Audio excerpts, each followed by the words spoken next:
ഓർമ്മയുണ്ടാവണം. പോയ കാര്യം നടന്നില്ലെങ്കിൽ മനസ്സിലായോ? ശരി പ്രഭു.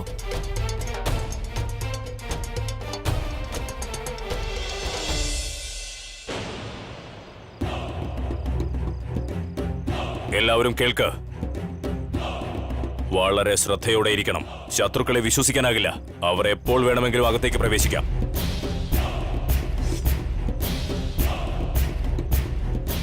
ഈ സമയം ശത്രുക്കളുടെ ഭാഗത്തു നിന്നും എന്ത് നീക്കവും ഉണ്ടാകാം.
ഇതാരാണ്? ഇയാളെ ഇവിടെ കുറ്റവാളിയാക്കി കൊണ്ടുവന്നത് എന്തിനാണ്? നമ്മുടെ ശത്രുവാണ് മഹാമംഗ. ഷെഹൻഷായെ വകവരുത്തണമെന്ന ഉദ്ദേശത്തോടെ അദ്ദേഹത്തിന്റെ കിടപ്പറയിൽ കടന്നു. നമ്മുടെ സംശയം ശരിയാണെന്ന് ബോധ്യമായിരിക്കുന്നു. ആരോ നമ്മെ ആക്രമിക്കാൻ ശ്രമിക്കുന്നുണ്ടെന്ന്. അങ്ങയുടെ ദീർഘവീക്ഷണത്തെ പ്രശംസിക്കുന്നു. പക്ഷെ ഇങ്ങനെ ഒരു സംശയത്തിന് കാരണമെന്താണ്? ഖാൻ ബാബ നമ്മെ പഠിപ്പിച്ചിരുന്നു. ഷെഹൻഷായെ ആക്രമിക്കാൻ ഉദ്ദേശമുള്ളവർ അത് ഇടത്താവളത്തിൽ വച്ചാകും ചെയ്യുക. ഇനി ഇവൻ നമ്മോട് സത്യം പറയും. ആര് പറഞ്ഞിട്ടാണ് ഇവനിത് ചെയ്യാനുള്ള ധൈര്യം കാണിച്ചതെന്ന്.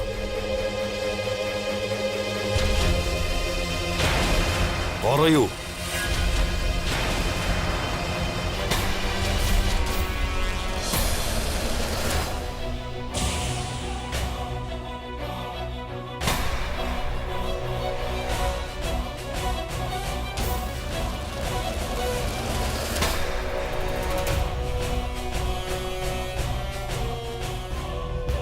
നിങ്ങൾ എന്താണ് ചെയ്തത് ആദം ഖാൻ?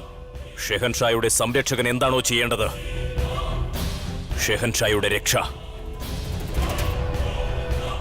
ഇയാൾ ഷെഹൻഷായെ വധിക്കാൻ ശ്രമിച്ചിരിക്കുകയാണ്. നിങ്ങൾ എന്താ വിചാരിച്ചത്? ഞാൻ ഇയാളെ വെറുതെ വിടുമെന്നോ? ഇയാൾ വീണ്ടും ആക്രമിക്കുകയാണെങ്കിലോ? ഷെഹൻഷായുടെ സുരക്ഷയാണ് നാം എല്ലാം ആഗ്രഹിക്കുന്നത്. പക്ഷെ അതിനുവേണ്ടി നിങ്ങൾ ഷെഹൻഷായുടെ സുരക്ഷ ആഗ്രഹിക്കുന്നെങ്കിൽ ഇത് നിങ്ങൾ തന്നെ ചെയ്യേണ്ടതായിരുന്നു. ആ സമയം ഷെഹൻഷാ അവിടെ ഉണ്ടായിരുന്നെങ്കിൽ എന്തായിരിക്കും സംഭവിക്കുക? പക്ഷെ നാം അവിടെ ഉണ്ടായിരുന്നില്ല ആദം. സ്വന്തം ശത്രുക്കളെ നേരിടാൻ നാം മുൻപേ തന്നെ തയ്യാറാണ്. പിന്നെ നിനക്ക് വളരെ നന്നായി അറിയാം, നാം അവിടെ ഉണ്ടെങ്കിലും ഇയാൾക്ക് നമ്മെ ഒന്നും തന്നെ ചെയ്യാൻ സാധിക്കില്ലെന്ന്. ആദം ചെയ്തത് തന്നെയാണ് ഒരു സംരക്ഷകൻ ചെയ്യേണ്ടത്. നിങ്ങൾ എല്ലാവരും അതാണ് ചെയ്യേണ്ടത്. ഒരു സൈനികൻ ചെയ്യേണ്ടത്. നമുക്കറിയണം നമ്മുടെ ഇടയിൽ അങ്ങനെ ആരാണുള്ളത് നമ്മെ വകവരുത്താൻ ആഗ്രഹിക്കുന്നതായിട്ട്. നമ്മുടെ നിക്കാഹിന്റെ സമയത്ത് തന്നെ നമ്മുടെ മരണം കാണാൻ ആഗ്രഹിക്കുന്നത് ആരാണ്?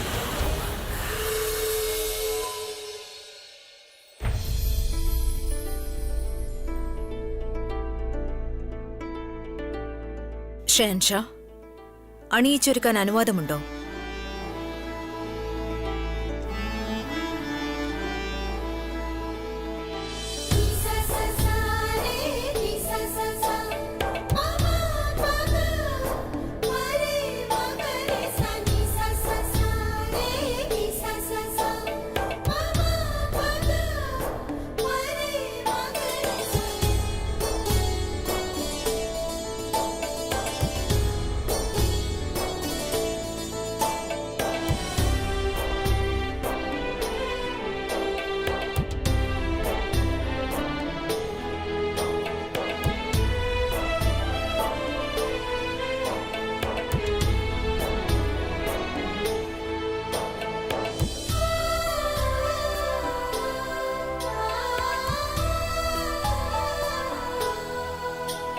അതെ, വേഗം അണിയിച്ചൊരുക്കൂ ജോധേ. വരന്റെ ഘോഷയാത്ര എത്തിക്കഴിഞ്ഞു. ഈ ശിവാനി എവിടെ പോയിരിക്കുന്നു? അവൾ ഇവിടെ തന്നെ ഉണ്ടാവേണ്ടതല്ലേ? ശിവാനി, ഞാൻ വന്നു അമ്മേ. ചേച്ചി ഒന്ന് പറഞ്ഞേ, ഞാനിപ്പോ എങ്ങനെയുണ്ട് കാണാൻ? എന്തിന്? നിന്റെ വിവാഹമാണോ? വിവാഹം ആരുടേതാണോ അയാളല്ലേ ഒരുങ്ങേണ്ടത്. പക്ഷെ ചേച്ചി ഞാൻ നീ ഒന്നും മിണ്ടാതിരിക്കും. എനിക്കിപ്പോ ചേച്ചിയെ അണിയിച്ചൊരുക്കണം. നീ അവിടെ നിന്ന് സാധനങ്ങൾ എടുത്തു തരൂ. ആ ശരി.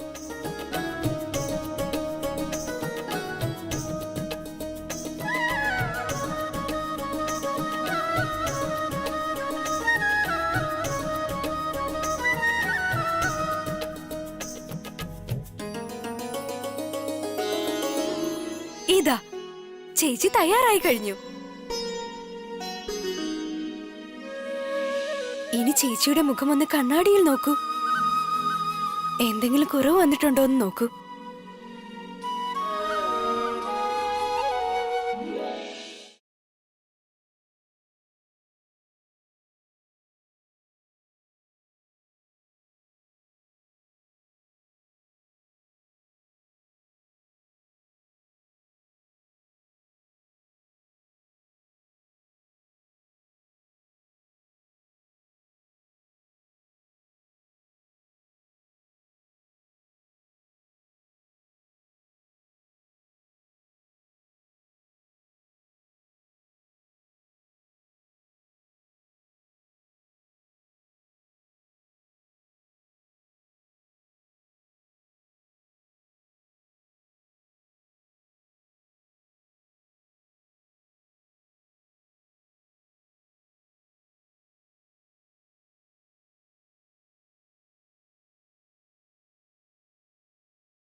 മരുമകനെ, ഈ കലശത്തിലേക്ക് ഒരു നാണയം ഇട്ടാലോ?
ഇരുന്നാലും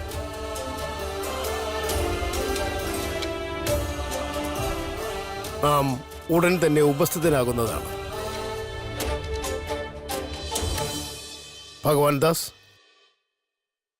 എത്രയും വേഗം ജലപാനത്തിനുള്ള വ്യവസ്ഥകൾ ചെയ്യും. ശരി പിതാശ്രീ.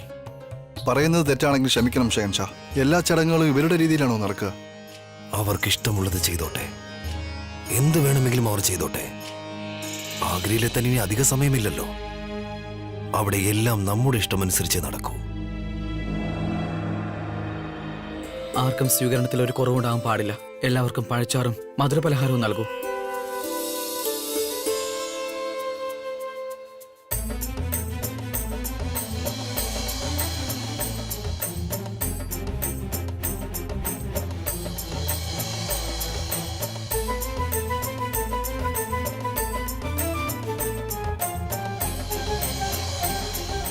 നിനക്കെന്താ കണ്ണ് കാണില്ലേ? നാമും അതിഥിയാണ്. ഷെഹൻഷായുടെ ബന്ധുവാണ് നാം. ക്ഷമിക്കണം പ്രഭു, അയാൾക്ക് തെറ്റുപറ്റി. പുതിയ ആളാണ്. അങ്ങ് ഉത്തരവ് നൽകിയാലും അങ്ങേക്ക് എന്താണ് വേണ്ടത്?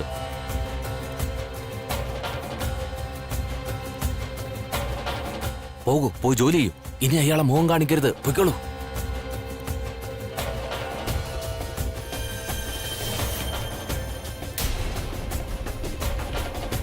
കമാൽ ഖാൻ, ഇപ്പോൾ ഇവിടെ നിന്നും പോയ സേവകൻ അയാളുടെ മുഖം കണ്ടിട്ട് നല്ല പരിചയം തോന്നുന്നുണ്ട്. ഞാനതിന് അയാളുടെ മുഖം കണ്ടില്ല പ്രഭു.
ചടങ്ങുകൾക്കായി വരന്റെ അച്ഛൻ മുന്നോട്ട് വരിക.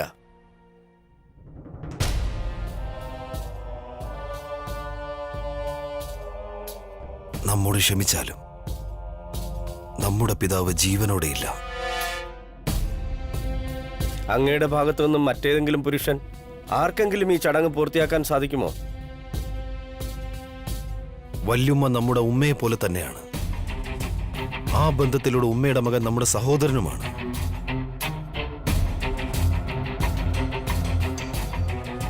ഈ ചടങ്ങ് ആദം ഖാൻ പൂർത്തിയാക്കുന്നതാണ്.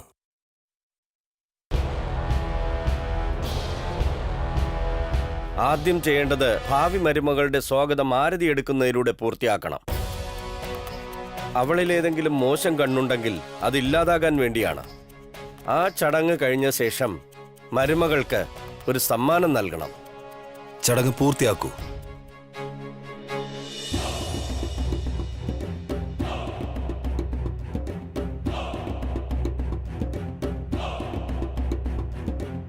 അങ്ങനെയല്ല ആദം ഖാൻ, 2 കൈകൊണ്ടും വലതുവശത്തു കൂടി വേണം അത് ചെയ്യാൻ.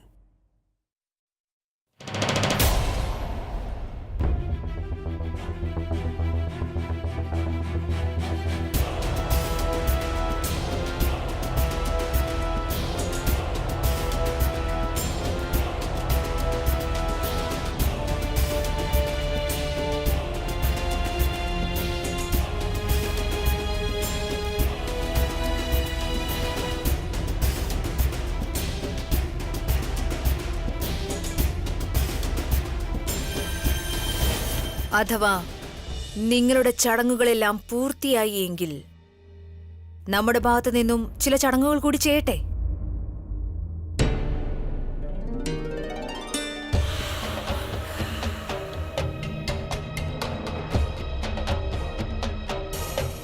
നമ്മുടെ നാട്ടിൽ വരാൻ പോകുന്ന മരുമകൾക്ക് ഈ ഏലസ് കെട്ടാറുണ്ട്.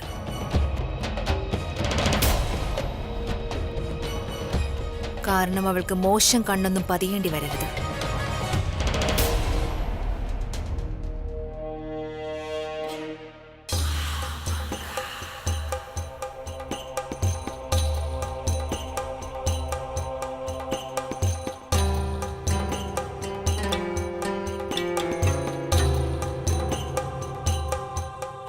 അല്ലാഹ് രാജകുമാരിയെ എല്ലാ പ്രശ്നങ്ങളിൽ നിന്നും രക്ഷിക്കട്ടെ.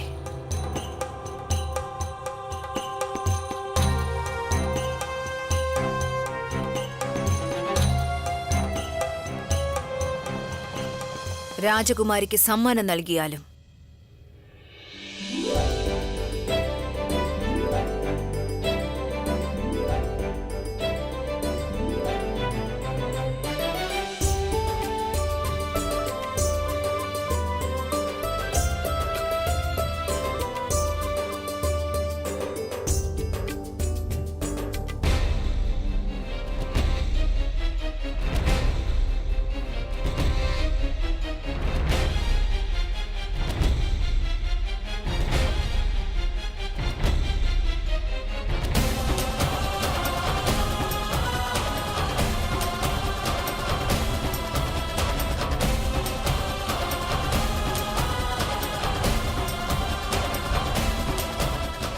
ഇപ്പോൾ വധൂവരന്മാർ സ്വന്തം പൂർവികരെ പ്രണമിക്കുക, സ്വന്തം വംശനാമവും ഗോത്രവും പറയുക. നാം മനുഷ്യഗോത്രത്തിൽ നിന്നാണ്.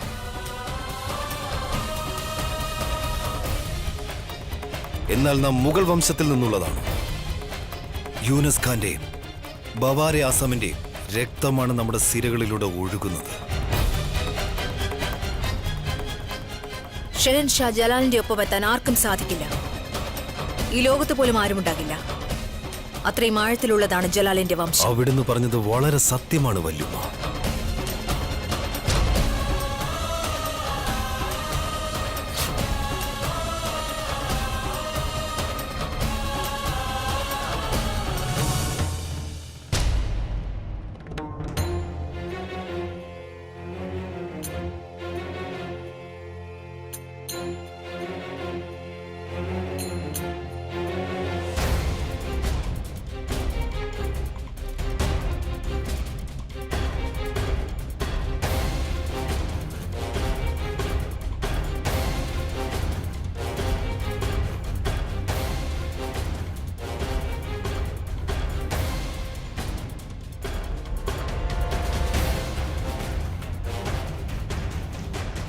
ഈ സേവകൻ എപ്പോഴും എന്നിൽ നിന്ന് രക്ഷപ്പെടാൻ ശ്രമിക്കുന്നത് എന്തിനാണ്?